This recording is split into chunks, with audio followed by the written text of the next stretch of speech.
Всем привет! С вами Виктория Сидорович, и сегодня я расскажу тебе об одном из важнейших аспектов, которые забирают твою энергию, внимание, а вместо этого повышают твою тревожность.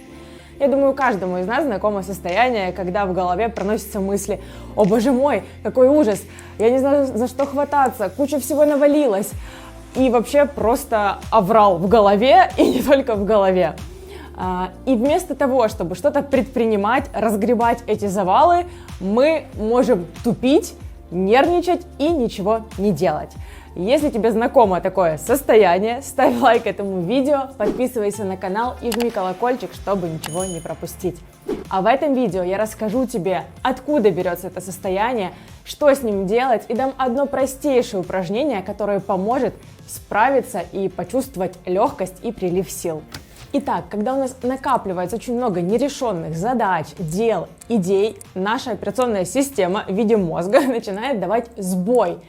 И тогда вместо того, чтобы что-то решать, предпринимать, мы начинаем либо тревожиться, либо тупить, либо зачастую и то, и другое. Что вообще значит понятие незавершенных дел? Это когда мы что-то начинаем, что логично, и неважно что, проект, задачу, разговор, идею, мысль, но не заканчиваем. И тогда такие идеи, такие моменты, мысли, они копятся у нас в голове. Как это проявляется внешне и по ощущениям? К примеру, как у меня было сегодня утром. Я сидела, пила кофе, и вместо того, чтобы наслаждаться утром вкусным, ароматным кофе, я думала о том, что мне нужно сделать.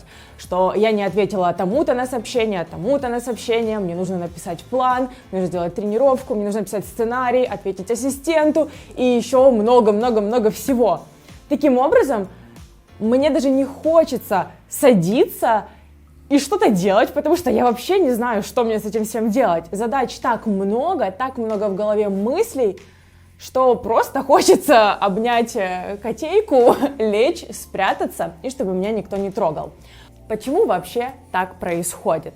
В психологии есть такое понятие, как эффект Зейгарник. Блюма Зейгарник – это известный русский психолог, исследователь. Однажды она пошла в ресторан и заметила такую интересную закономерность, что официанты, принимая заказы у посетителей, они помнят все сложные заказы, пока они их не выдают гостям. То есть, как только официант принял заказ, особенно какой-то сложный, он как будто бы застряет у него в голове, и официант постоянно о нем думает, а как только официант выдает этот заказ гостям, он сразу же о нем забывает. Ее очень заинтересовал такой интересный феномен, и она решила провести исследование, чтобы подтвердить или опровергнуть вообще эту идею. И в ходе исследования участникам давались разного рода задачи, которые они должны были выполнить за определенное время. Но потом их прерывали на определенном моменте и узнавали у них, насколько, что они запоминали и что нет. И выяснилось, что те задачи, которые участникам не дали завершить, именно о них они и помнили.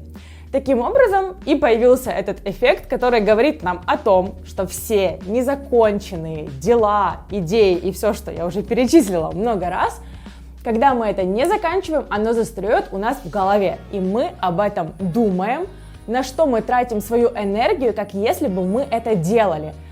То есть, представляете, мы просто сливаем кучу энергии, потому что думаем о том, что мы не закончили, вместо того, чтобы действовать. А на действие, получается, у нас уже не остается ресурса. Поэтому есть прекрасная, простая техника, которую я рекомендую тебе сделать прямо сейчас. Возьми листочек бумаги, желательно я прям рекомендую писать. Вот не просто в заметках на телефоне, а прям от руки взять и написать все задачи, дела, идеи, все, что у тебя есть в голове, все, что не закончено, все, что ты планировал, но пока что не сделал. Даже если ты собираешься сделать это в ближайшее время, все равно выписывай абсолютно все. От таких мелочей, как то, что нужно вынести мусор или помыть посуду, до каких-то глобальных проектов, которые у тебя есть, какие-то идеи запустить новый проект или там что-то сделать на работе, или дочитать какую-то книгу и так далее. Просто все пиши это списком. Зачастую там можно вспомнить много чего интересного. Сюда, кстати, относятся обещания себе или кому-то. Если вы кому-то что-то пообещали, но еще не сделали, или пообещали себе выучить английский, заняться спортом, и вот эти вот все истории тоже сюда пишите. В общем, все, о чем вы думаете и что тянет из вас энергию, выписываете полным списком. Что мы делаем дальше? Дальше мы сортируем эти задачи, чтобы, наконец, их как-то разгрести. Первое, выберите те задачи, которые самые простые, которые вы можете сделать прямо сейчас. Очень часто есть такие задачи, которые занимают буквально 2 минуты, но мы их все равно откладываем. По типу ответить кому-то на сообщение, ответить на почту, позвонить, узнать, посмотреть и так далее. То есть то, что на самом деле решается очень быстро, но мы откладываем, потому что, возможно, оно не очень важно. Поэтому выберите те задачи, которые можно решить очень быстро, и решите их в ближайшее время. Второе. Дальше нам нужно рассортировать эти задачи по важности и по тому, насколько вам нужно выполнять их самостоятельно или, возможно, их можно делегировать. И на самом деле я очень рекомендую найти те моменты, которые вы можете кому-то делегировать, передать, купить. К примеру, даже уборку в квартире, если у вас очень-очень много задач, ее можно делегировать специально обученному человеку. И так можно сделать со многим. Поэтому рассортируй задачи, потому что тебе прям критично сделать самостоятельно, а что ты можешь делегировать. И дальше расставь их по приоритетности, что прям критично важно, что не очень важно, а возможно от чего-то можно просто отказаться. Просто сказать: все, я этого делать не буду, не хочу, мне это не актуально, и это тоже нормально. Самое главное в этом упражнении, чтобы ты все это разложил по полочкам, разобрал, что-то уже начал делать, и тогда мозгу будет проще, потому что он не будет об этом всем думать, это все будет на бумаге, ну и плюс ты начнешь уже какие-то конкретные действия предпринимать, а значит завершать дела. И тогда появится больше сил, больше ресурса, появится какой-то фокус, внимание, ну и снизится уровень тревожности, потому что снизится. Если не веришь, ты можешь сделать это упражнение и проверить. Поэтому пиши в комментариях, как тебе это упражнение. Я очень надеюсь, что ты его попробуешь на практике. И что главное, я рекомендую его делать регулярно. Как только ты чувствуешь ощущение, что «О боже мой, куда бежать, у меня в голове просто хаос», сразу берешь и повторяешь это упражнение.